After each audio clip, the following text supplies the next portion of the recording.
Olá, meus amigos, sejam bem-vindos ao nosso estudo semanal da lição da Escola Sabatina, e você é o nosso convidado especial. Vamos agora iniciar o estudo da lição número 3.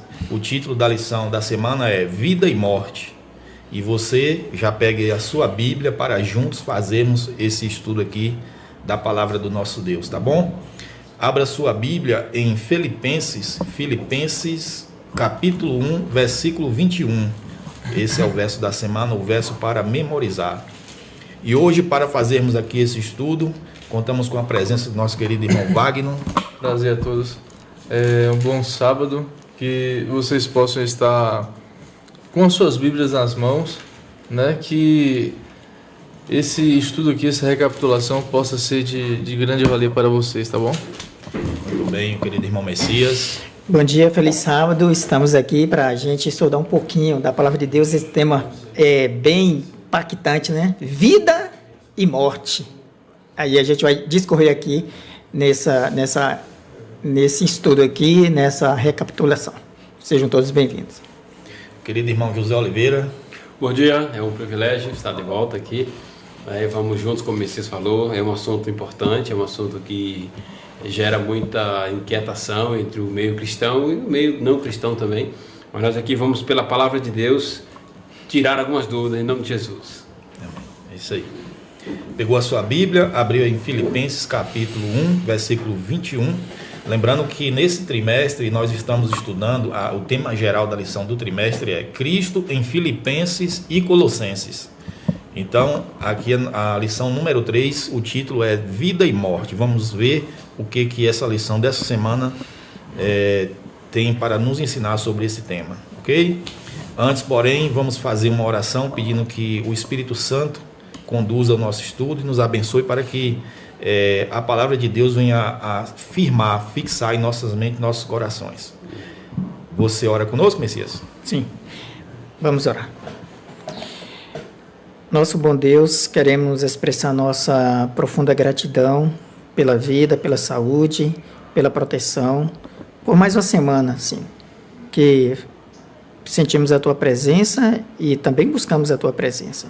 Queremos agradecer por mais esse sábado e estar aqui, Senhor, para Te adorar na beleza da Tua santidade. Amém. E também, com a Tua palavra aberta, queremos transmitir essa mensagem, Deus, que na força do Teu poder, Santo Espírito, toque no coração das pessoas, para que elas também tenham esse desejo de viver por Cristo e, se necessário, morrer por Ele também, em nome de Jesus. Amém. Amém, amém. Você leu o verso para a gente, Wagner? 1:21, né? Isso. Diz bem aqui assim. Só um momento. Porque para mim o viver é Cristo e o morrer é lucro. Amém. Muito bem, é isso mesmo. Na minha versão está assim, ó, para mim o viver é Cristo e o morrer é ganho, que dá na mesma coisa, né? Então, esse verso aí, ele é impactante, né?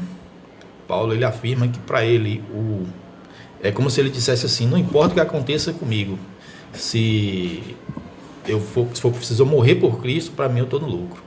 E realmente, e essas palavras que Paulo falou, elas não são palavras vazias. Tanto é que ele, de fato, ele morreu por Cristo, né?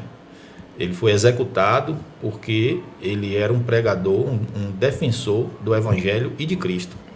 Quando a gente pensa na questão da luta, né? Como Paulo descreve várias vezes em suas epístolas, né? A luta, a batalha, né? A guerra que ele estava vivendo com o campo espiritual. Eu faço um paralelo aqui, né? Que quando a pessoa ela já perdeu todo o amor, né?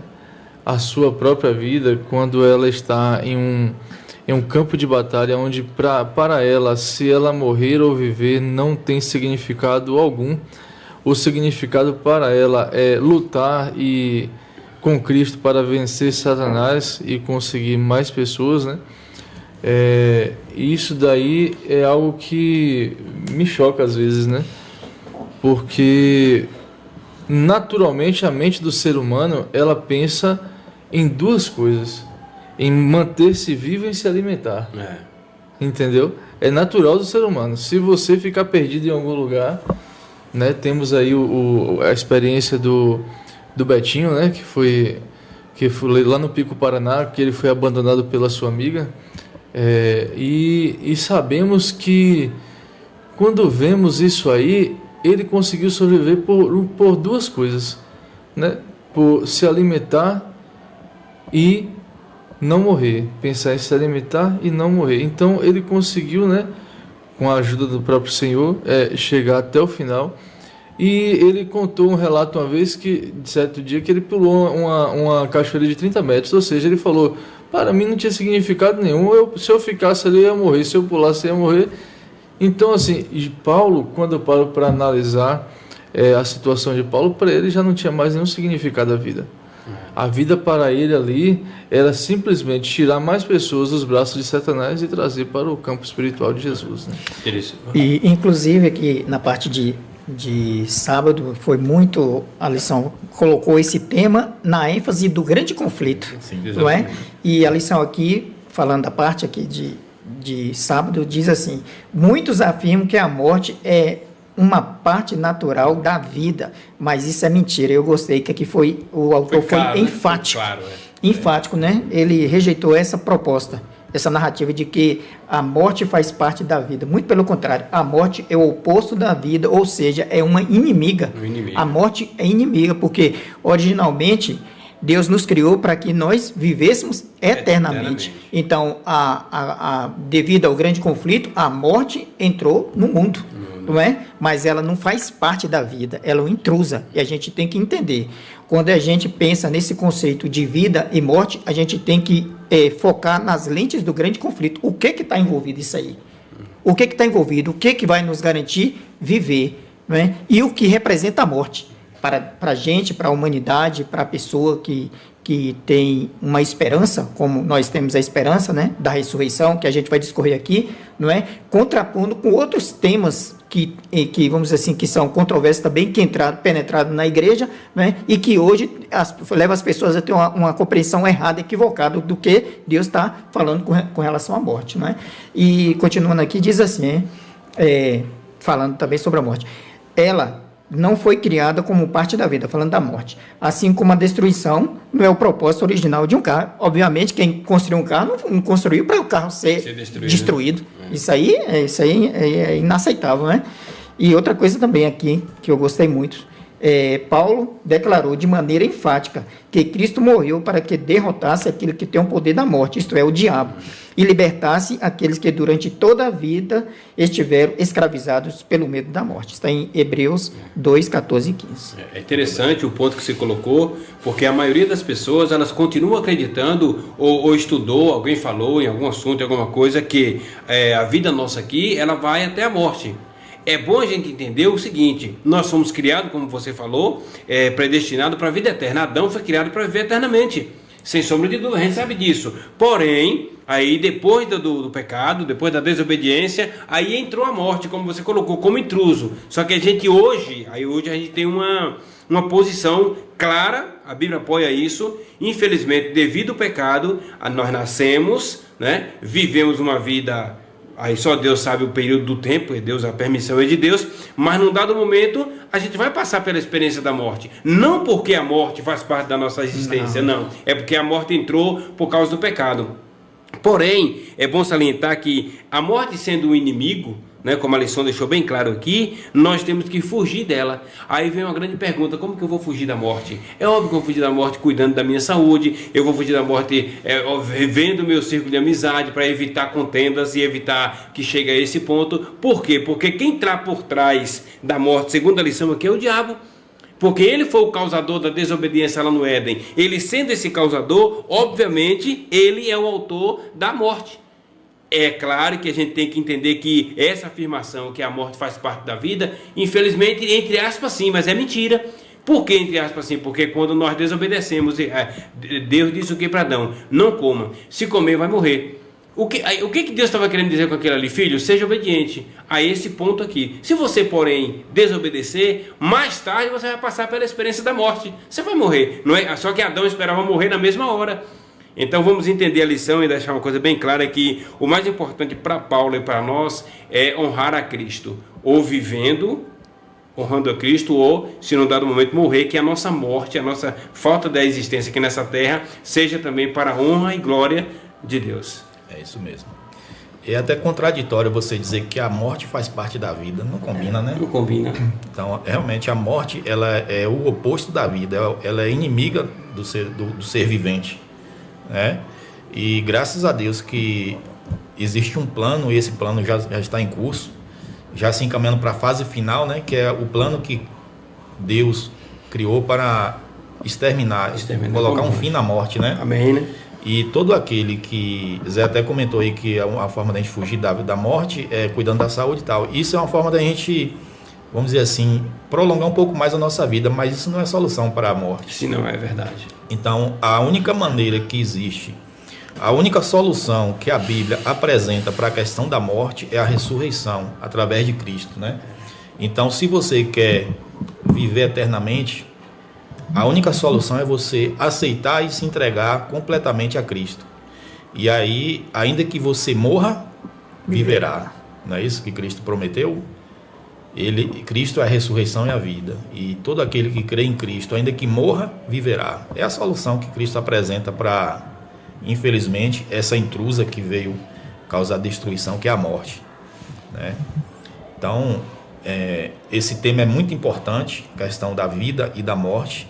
A gente vai também ter a oportunidade de esclarecer alguns equívocos, né, que as pessoas ensinam por aí, do que acontece depois que a pessoa morre, como que vai ser, se realmente a pessoa, depois que ela morre, acabou tudo, ou se tem uma sobrevida, se tem uma vida eterna, e o que acontece quando a pessoa morre, se a pessoa vai... chance, né?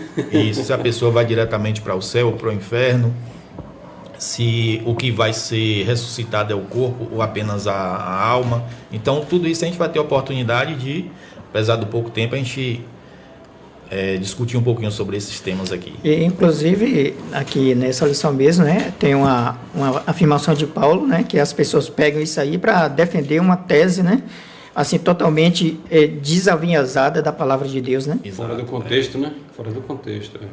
Eu paro para analisar sobre essa situação, é que assim, aí a minha cabeça já vai um pouco profundo em uma situação.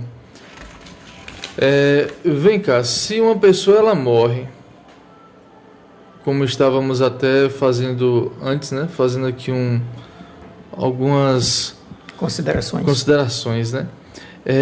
Se a pessoa ela morre e passa-se o tempo e ela consegue porque assim, eu me comunico com vocês, estamos aqui, né? Até então, graças a Deus, vivos aqui e nos comunicando. Mas se a morte ela é um ponto de parada para o que acreditamos ser mais tarde a continuidade devido à volta de Jesus, sermos ressuscitados, como diz Tessalonicenses, né? E irmos com Jesus para o céu. Mas se o morto necessariamente ele, como essas outras pessoas consideram, está em outro plano, como é que ela consegue se comunicar com a pessoa que está viva? Porque se não existe comunicação entre o mundo dos vivos e dos mortos, e a Bíblia me dá vários relatos de que ocorreram essa comunicação no passado, através de pessoas de outros povos pagãos, então Deus naquele tempo, ele comunicou. Se alguma pessoa se comunicar com você, não é uma pessoa, é Satanás. Exatamente. Interessante, Wagner, acompanhando o seu raciocínio, desculpa até lhe fazer você dar uma pausa aí. Nós temos isso com Saul, né? Saul, ele Exato. teve a ideia de ir numa cartomante lá da sua época, e ele conversou com Samuel.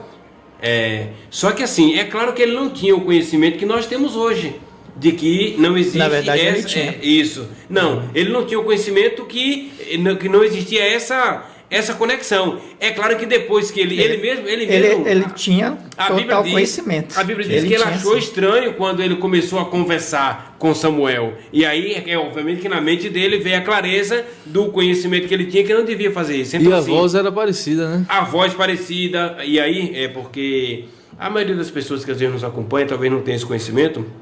Mas nós temos relato e podemos provar de que, de acordo ao procedimento desse acontecimento, Satanás imita a pessoa de uma forma tão clara que o sotaque, se tiver um tom nordestino, ele vai usar, se for um tom do sul, ele vai... Então, assim, ele usa o sentimento, ele usa tudo. Então, assim, é algo muito sério. Talvez alguém que esteja nos acompanhando, alguém que vá ver, acompanhar um pouco isso aqui depois, ele vai ficar, poxa, esses camaradas, eles estão doidos, o que estão falando? Mas é muito sério, a Bíblia deixa bem claro que não existe essa comunicação. E se isso acontece, vamos lá, para fechar o raciocínio. Um outro ponto interessante aconteceu com Lázaro.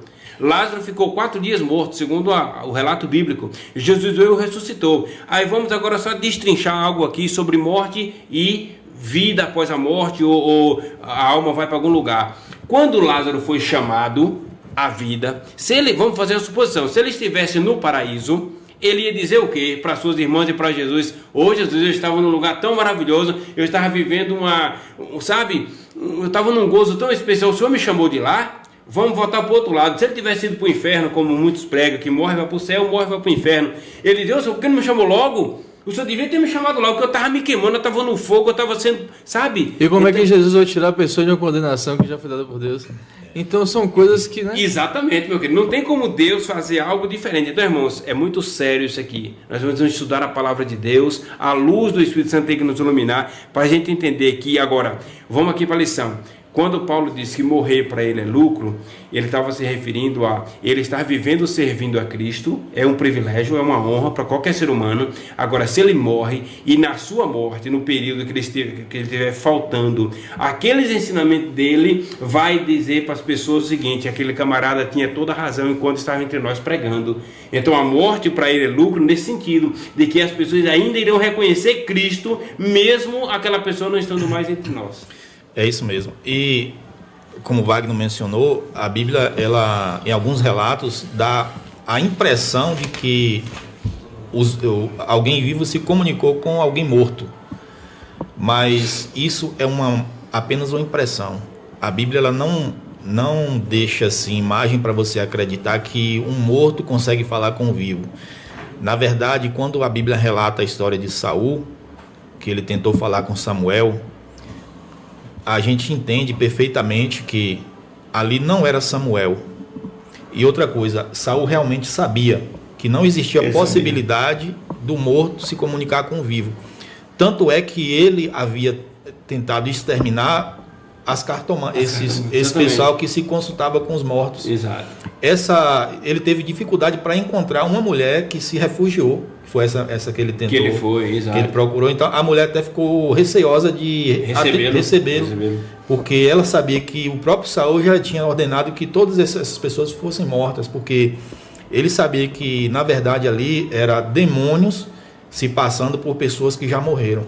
E quando a gente lê mais à frente, a gente vai entender que, primeira coisa, Deus não aprovou a atitude de Saul, e é dito que Deus não falou mais com Saul, nem pessoalmente, nem através de profeta. Então não era Samuel que tinha se comunicado com Saul. Com certeza era um espírito maligno fazendo uma contrafação, tentando se passar por Samuel. A Bíblia relata o que aconteceu, mas não endossa, dizendo que foi Samuel que subiu para conversar com... E o fato de dizer que Samuel subiu quer dizer então que o profeta estava no inferno? Né? Que se for com uma crença que as pessoas ensinam que quando a pessoa morre ou desce para o inferno ou sobe para o céu, se ali fosse realmente Samuel, ele tinha que ter descido, porque ele estaria no céu. Então, o próprio Deus, né, Fábio, já tinha falado: tire do meio de vós todas as pessoas que consultam mortos. Saul tinha matado várias, e alguns, como essa mulher que ele conseguiu achar, estava viva porque tinha fugido.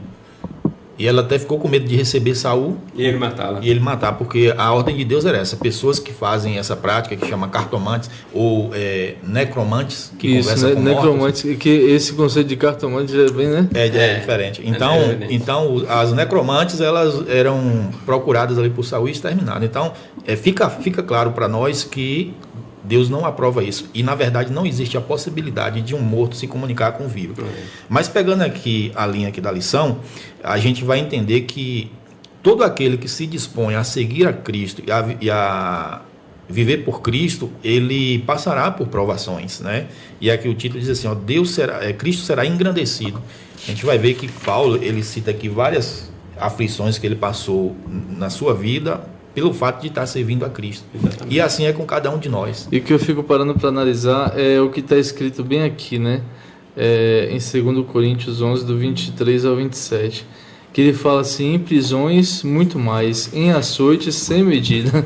Exatamente. Então, tipo assim, olha como está escrito Era aqui. sofredor, coitado, né? Não tem condições de um negócio desse aqui, ó. Em perigos de morte muitas vezes, 5 vezes recebi dos judeus 40 açoites, menos 1.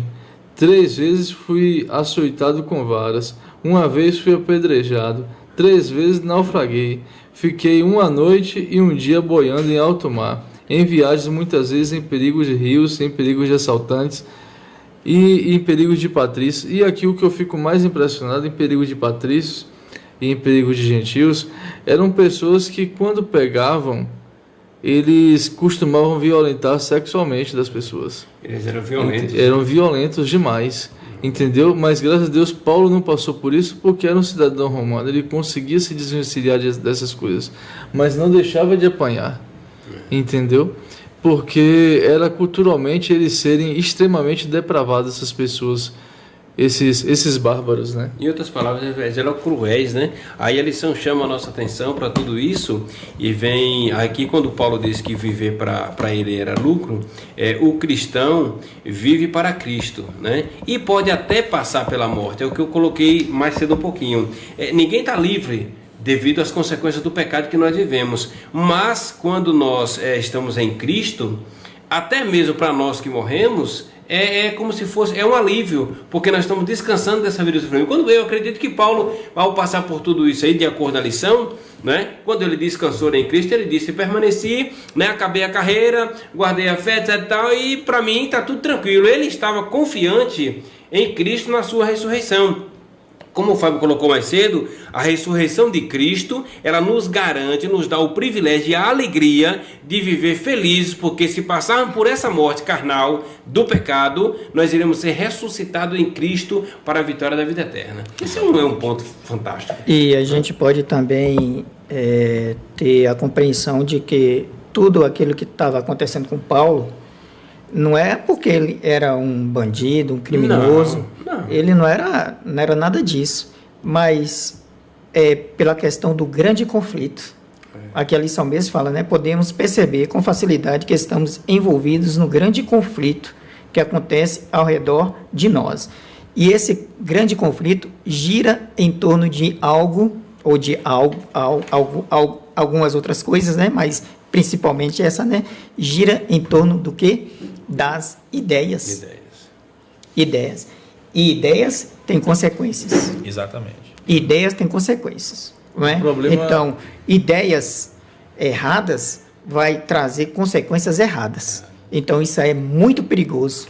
E essas ideias, muitas vezes, entram no meio cristão e saem fermentando a igreja, né? E fermentando a fé de muitos, e por isso que vai começando a surgir movimentos e mais movimentos dissidentes por conta dessas ideias, né? E a gente vê que no cristianismo, infelizmente, né, no 4º século, entrou muitas coisas que fermentou o cristianismo, né? Muitas coisas do paganismo entrou e foi, vamos dizer assim, o cristianismo abraçou aquelas ideias ali. E isso aí está se refletindo nos nossos dias. Com certeza. A gente falou agora, né, desse conceito tão perigoso que é a imortalidade da alma. Não é? Só porque Paulo falou, né, que para ele seria melhor ele morrer e partir e estar com Cristo do que viver. Não é? Então as pessoas pegou esse texto aí de Paulo e falou que Paulo, assim que ele morresse, ele estaria com o Senhor, sendo que muitos outros textos, porque a gente sabe que a Bíblia não se contradiz, e Paulo em 1 Tessalonicenses, Paulo em 1 Coríntios 15, ele fala justamente o quê? Que após a morte vem o quê? A ressurreição. Então, nesse caso, não tem sentido nenhum perderia o sentido glorioso da ressurreição se a pessoa morresse e fosse ter logo na glória estar com o Senhor. Então, isso aí distorce, isso aí, vamos dizer assim, joga por xeque a palavra de Deus. Né? Então, é algo perigoso. E o espírito da profecia, né, que a gente sabe, a gente abraça isso aí, né, como uma luz menor, já afirma, né, que é um dos 2 grandes erros. Agora, no tempo do fim, são 2 grandes erros.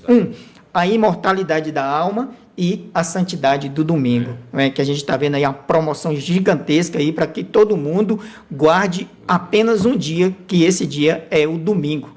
E isso, o comunismo está envolvido nisso aí, sabe? E tem muitas outras questões que a gente não tem nem tempo de comentar isso aqui. Vamos ressaltar, Messias, uma colocação que você fez que é bem prática. Por que Paulo escreveu, por que Paulo colocou, e ele foi bem claro quando ele disse, o morrer para mim é lucro. Paulo tinha a certeza, a convicção de que ao morrer, ele acreditava na ressurreição, ele aprendeu isso, ele leu sobre isso. Então assim, ele tinha certeza de que ao morrer, ele seria ressuscitado. Mas aquilo não quer dizer que ele seria ressuscitado naquele dia, naquele dia mesmo ele ia para o paraíso. Tem um outro exemplo bíblico muito claro, que as pessoas fazem uma confusão muito grande, é o ladrão na cruz. Ali estavam 3 pessoas, Jesus e mais 2 ladrões. Um daqueles ladrões se converteu, se arrependeu, aceitou Jesus. E Jesus disse, ele te digo hoje, estará comigo no paraíso. Vamos entender só uma coisa nessa frase. Naquele momento, naquela tarde, estavam 3 pessoas. Jesus se referiu àquele rapaz, ele te digo hoje. Naquele momento, Jesus estava dizendo para ele que ele estaria com Jesus no paraíso. Não quer dizer que ao morrer, ele já ia direto para o paraíso. As pessoas fazem um trocadilho desse daí para confundir a mente de outras. Irmãos, um grande problema. Nós, eu já digo, no meio nós, adventistas, e no meio de outras religiões, e as pessoas também, os católicos que estudam muito a Bíblia, nós estamos pouco.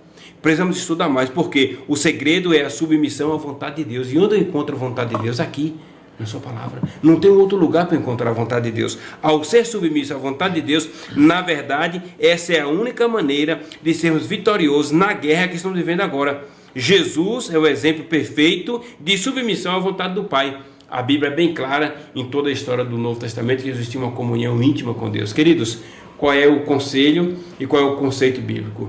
Deus é o nosso conceito. Você precisa estar nessa comunhão, estar sendo submisso a essas vontades. Para quê? Para que quando essas coisas vierem a acontecer, quando vier doutrinas fora do contexto bíblico, você está arraigado para não aceitar essas ideias errôneas. E outra coisa que a gente pode aqui, né, falar sobre isso aí, porque essa doutrina aí é uma doutrina espírita. Sim. Não é uma doutrina cristã. Então, bíblica. Isso aí é perigosíssimo. Perigosíssimo. E as igrejas, infelizmente, abraçou isso aí e elas ensinam aí recorrentemente esse ensino antibíblico. Exato, é isso mesmo.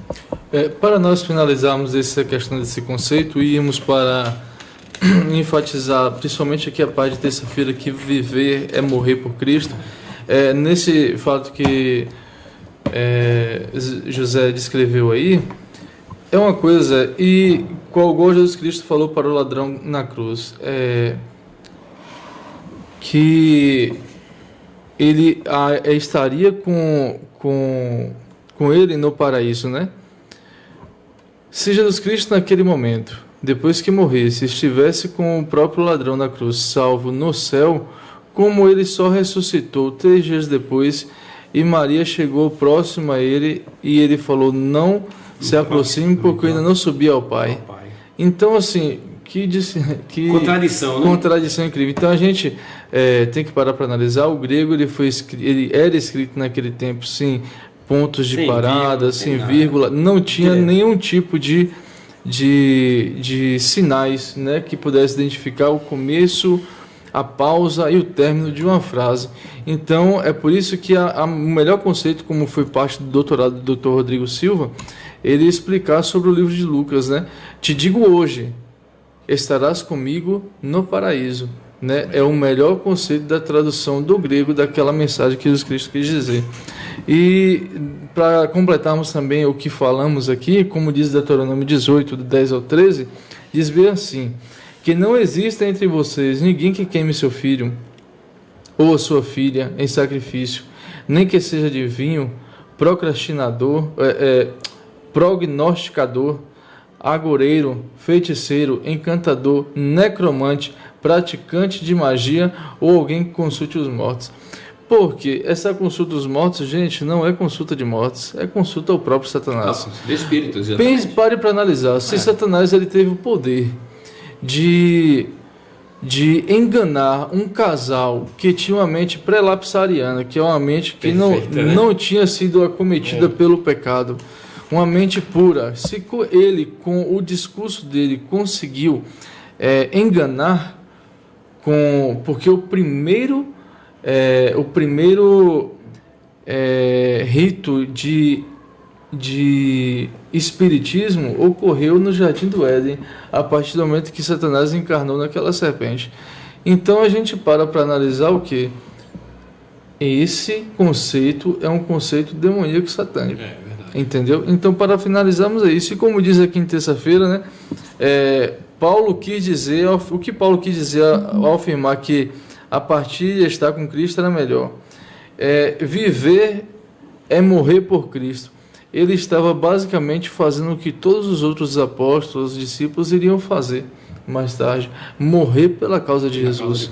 E é como se dizia na Idade Média, o sangue dos santos é como se fosse sementes, né? Com relação ao homem lá da cruz, o ladrão, né, que na verdade no grego ali não é ladrão, mas enfim, o ladrão da cruz, ele não pode ter ido para o paraíso naquele dia, como supostamente Cristo teria afirmado: hoje estarás comigo no paraíso. Primeiro, como foi dito, Cristo ele morreu e não ressuscitou naquele dia, ele ressuscitou ao terceiro dia. E o fato mais importante dessa questão é que nem o ladrão morreu naquele dia. Ele não morreu naquele dia. Se você ler nos evangelhos lá, vai dizer que quando o sábado estava chegando, ou seja, na sexta-feira ao pôr do sol, ele foi retirado da cruz. Para o judeu era abominação alguém ficar crucificado no dia de sábado. Então, quando alguém era crucificado, como foram crucificados Cristo e os dois malfeitores, eles foram crucificados na sexta. Quando estava chegando o pôr do sol, os soldados, para verificar se Cristo realmente já tinha morrido, eles traspassaram Cristo com a lança. Aí foi confirmado que ele tinha morrido, e os dois que estavam crucificados ali junto com Cristo foram retirados, quebraram as pernas deles para eles não fugirem e foram retirados da cruz. Então eles não morreram naquele dia. Então não tinha como eles terem ido para o paraíso com Cristo naquele dia. E se eles não foram e Cristo também não foi, e se Cristo tivesse afirmado que naquele dia eles iriam para o paraíso, Cristo teria mentido, e a gente sabe que Cristo não mente. E as fontes do Dr. Rodrigo Silva explicam até que às vezes as pessoas que eram crucificadas, dependendo de como era a tortura, antes, né, pré-cruz, era cerca de 2-3 dias que demoravam para morrer, né? Era agonizante, exatamente. Agora, eu queria falar um pouquinho, esse pouco de tempo que nos resta, sobre o que acontece. A gente está falando o que não acontece na morte, mas o que acontece e qual a solução. A gente pode ver, Cristo fala muito claramente em João 5, 28. Eu convido você a abrir sua Bíblia aí, para juntos lermos aqui qual a solução que Cristo apresenta para a questão da morte. Em João 5, 28, Cristo diz assim, ó: não vos maravilheis disto, porque vem a hora em que todos os que estão nos sepulcros ouvirão a minha voz. Ou seja, Cristo está dizendo que todos que se encontram no sepulcro, chegará uma hora que todos eles ouvirão a sua voz, a voz de Cristo. E os que fizeram o bem, para a ressurreição da vida, e os que fizeram o mal, para a ressurreição da condenação. Ou seja, todos os mortos um dia vão ressuscitar. E quando a gente lê em Eclesiastes 9, versículo 5, lá deixa muito claro dizendo que os mortos não sabem de coisa nenhuma. Eles não têm como se comunicar com os vivos. Então, quem morreu está num descanso, é como se fosse um sono sem sonho, sem consciência. Quem morreu está dormindo, sem consciência. Lembra que Cristo falou: Lázaro, meu amigo, dormiu, mas eu vou para despertá-lo. Aí os discípulos falaram assim: Senhor, se está dormindo, está bem. Ele falou claramente: Lázaro morreu. Então, em várias passagens da Bíblia, a morte era considerada como um sono sem sonho, sem consciência. Então, o que é que acontece? Quem morreu, se ele morreu salvo, ele está aguardando a ressurreição da vida, é a primeira ressurreição. Quando a gente vai lá para Apocalipse, isso deixa muito claro, haverão duas ressurreições. A primeira ressurreição são os salvos, os justos que irão ressuscitar. E lá também diz que sobre essas pessoas, bem-aventurados e santos são os que participam da primeira ressurreição. Sobre eles, a segunda morte. O que é a segunda morte? O lago de fogo. O lago de fogo é a morte eterna, onde qualquer pessoa que for lançada no lago de fogo morrerá eternamente. Então diz assim, ó, sobre eles o lago de fogo, a segunda morte, não tem poder algum. Então quem ressuscitar primeiro, na primeira ressurreição, vai viver eternamente com Cristo. Porém vai ter uma segunda ressurreição. Cristo falou aqui, ó, os que fizeram o bem para a ressurreição da vida, os que fizeram o mal para a ressurreição da condenação. E em Apocalipse deixa muito claro que essa segunda ressurreição vai acontecer após o milênio. Depois de 1000 anos, os que morreram perdidos, os ímpios, irão ressuscitar. E aí eles se ajuntarão, tentarão invadir a cidade santa, e Deus fará cair fogo do céu. Esse fogo do céu será o lago de fogo, e eles morrerão eternamente. Então, se você quer viver eternamente, só existe uma solução: a ressurreição através de Cristo Jesus. E para você fazer parte da primeira ressurreição, deixa muito claro aqui, ó, os que fizerem o bem. Nós sabemos que as boas obras não substituem o sacrifício de Cristo na cruz, mas porque Cristo se sacrificou em nosso lugar na cruz, nós devemos viver e praticar as boas obras, porque vai ser uma evidência de que nós aceitamos o sacrifício de Cristo e que nós fomos salvos e transformados pelo sangue de Cristo. E assim, ainda que nós venhamos a morrer, viveremos eternamente com a ressurreição dos salvos através de Cristo Jesus. Que bom, né? Eu espero que você tenha entendido. Paulo diz também que quando Cristo voltar, né, o próprio Senhor descerá do céu com voz de arcanjo. Agora, interessante, esse verso nos ajuda a entender, vou pegar já aqui, só dar uma pincelada, quem é o arcanjo Miguel, que existe aí uma controvérsia, né? Nós adventistas, nós ensinamos que o arcanjo Miguel é um título de Cristo. Nunca ensinamos e nunca cremos que Cristo é um anjo, uma criatura, mas nós ensinamos e acreditamos que esse título, arcanjo, significa aquele que comanda os anjos, aquele que é superior aos anjos, e ele é Cristo. Então, é dito que o próprio Senhor descerá do céu com voz de arcanjo. Isso deixa claro que o que está dito aqui em João 5, por Cristo, todos ouvirão a voz de quem? Do arcanjo. Quem é o arcanjo? O Senhor Jesus Cristo. Eles ressuscitarão. Os mortos ressuscitarão. Então, para mim, fica muito claro, só existe uma solução para a morte, é a ressurreição. E a ressurreição através de Cristo. Tanto é que Paulo diz assim, né? Se Cristo morreu e não ressuscitou, vã a nossa fé. Vã a nossa fé. Então, acredite na palavra de Deus. Não acredite nas coisas que você ouve falar por aí, principalmente na internet. E mesmo que escute alguma coisa, mesmo que alguém lhe mostre alguma coisa, corra para a Bíblia. Isso. Procure entender a luz. Não é porque nós aqui estamos falando para você que você tem que acreditar. Exatamente, sem você exatamente. Ir para a Bíblia. Tem que ir para a Bíblia e ver se realmente é assim. Faça como os bereanos, né? Exatamente, temos que, ao ouvir, a gente já escutou, eu mesmo já ouvi vários conceitos. Essa semana mesmo eu ouvi um conceito muito meio assim, meio de, na nossa imaginação, fora do contexto bíblico, né? O camarada falou que a geração de Adão foi uma geração e nós fomos outra geração. Nós fomos outra geração após criação. Uma coisa meio que sem lógica, mas tudo bem, cada um tem a sua imaginação. Mas a Bíblia, através da lição da Escola Sabatina, vai dizer que a unidade nos ajuda a cumprir um papel profético como remanescente da profecia bíblica, declarando aqui que o Evangelho a cada tribo, nação e língua e povo é uma unidade essencial para o cumprimento do que Deus quer fazer em nossas vidas. É o Evangelho que faz a transformação, é o Evangelho bíblico que modifica as pessoas. Isso mesmo. E é preciso de 3 chaves, né, apresentado aqui, para a gente ter sucesso como cristão, como pregador do Evangelho, como salvador de almas. Nós sabemos que quem realmente salva é Cristo e quem converte é o Espírito Santo. Mas nós somos utilizados como ferramentas para alcançar pessoas. E precisamos dessas 3 chaves, né? Que é a unidade, a verdade e a missão. Então, se você não tiver uma dessas chaves aí em plena atividade, você não trabalhar com a verdade, por isso que é importante, a gente sabe que a verdade é a palavra de Deus. Se você não trabalha com a verdade, não terá sucesso. Se você não tem unidade, o que é unidade? Você acredita, o que eu acredito, Zé Oliveira acredita, Messias acredita, Wagner acredita. A igreja tem que ter unidade. Não pode, o próprio Senhor Jesus Cristo falou que uma casa dividida contra si mesma não subsiste. Ela será destruída. E a igreja de Cristo precisa ter unidade. Cristo orou a Deus pedindo essas coisas, né? Que a igreja tivesse unidade. Assim como ele é um com o Pai, aqueles que o Pai deu para ele, ou seja, os cristãos, né? Precisa ter unidade. Interessante, só dentro do seu raciocínio, a lição de quinta-feira, ela tem um tópico que eu achei incrível. Satanás, a estratégia de Satanás mais eficaz é dividir. Exato. Satanás não trabalha com unidade, Satanás trabalha com divisão.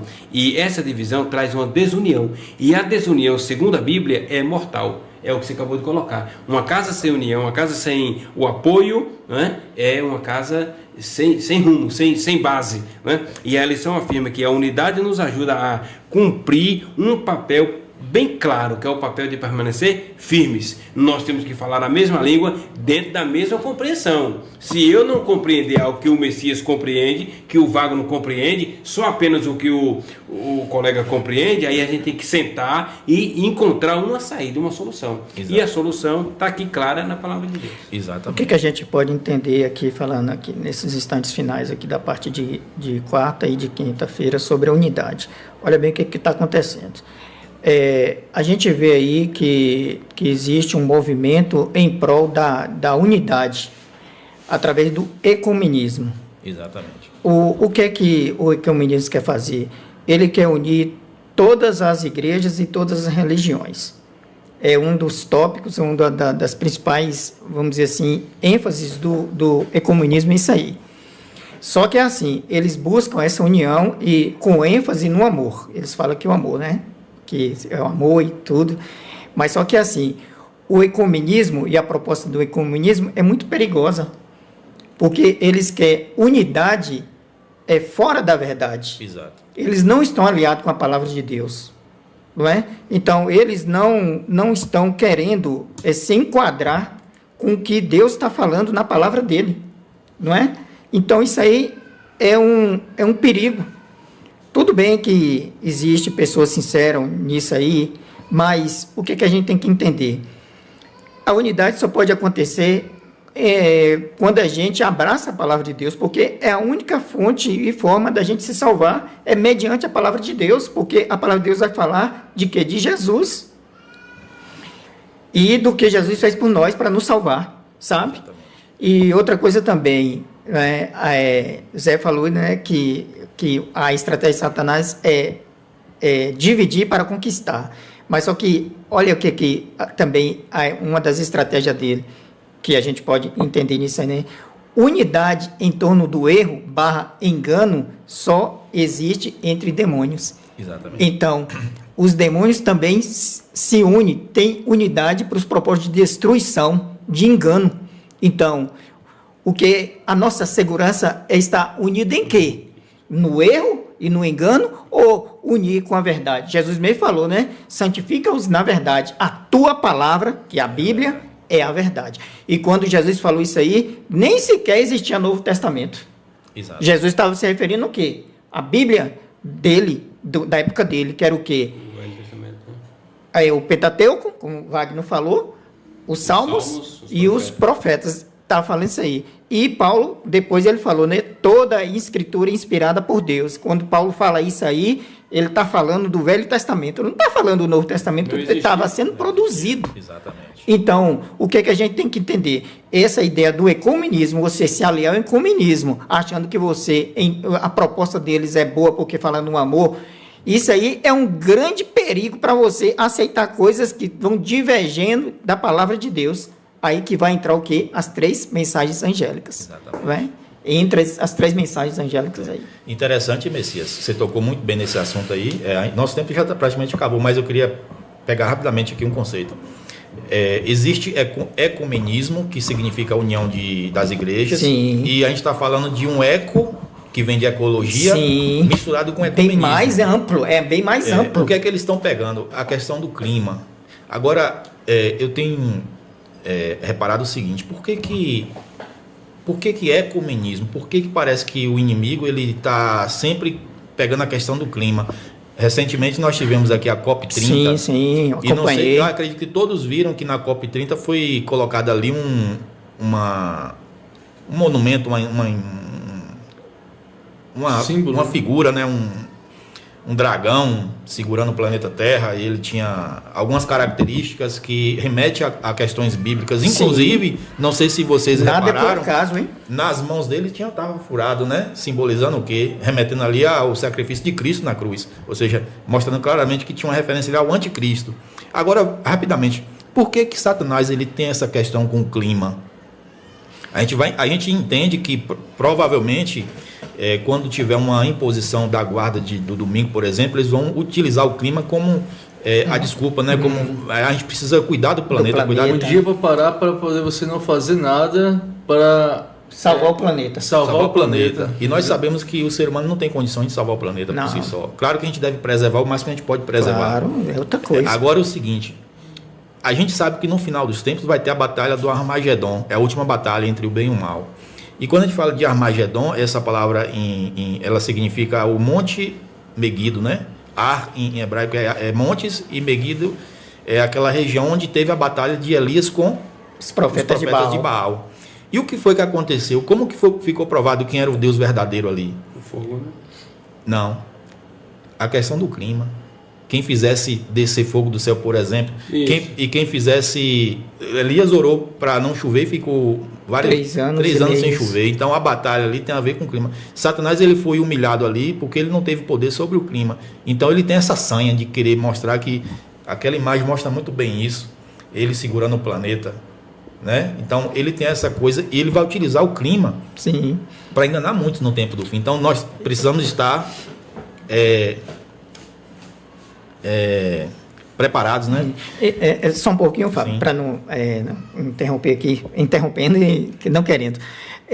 Você falou da questão do clima. Por que o clima é importante? Porque ninguém pode ser crente ou descrente, vai contra isso aí. É uma ideia que todo mundo abraça. É uma proposta, assim, vamos dizer assim, muito palatável, satisfatória, que agrada a todo mundo. E ninguém vai contra isso aí. Você pode ser uma pessoa que acredita, que é religioso, ou uma pessoa descrente, um ateu. Exatamente. O clima você vai Não é? Então, é uma estratégia muito bem elaborada, muito bem feita, que vai abranger todo mundo, quem acredita em Deus e quem não acredita. Isso aí é uma jogada de mestre, mais de um mestre fracassado. Exato.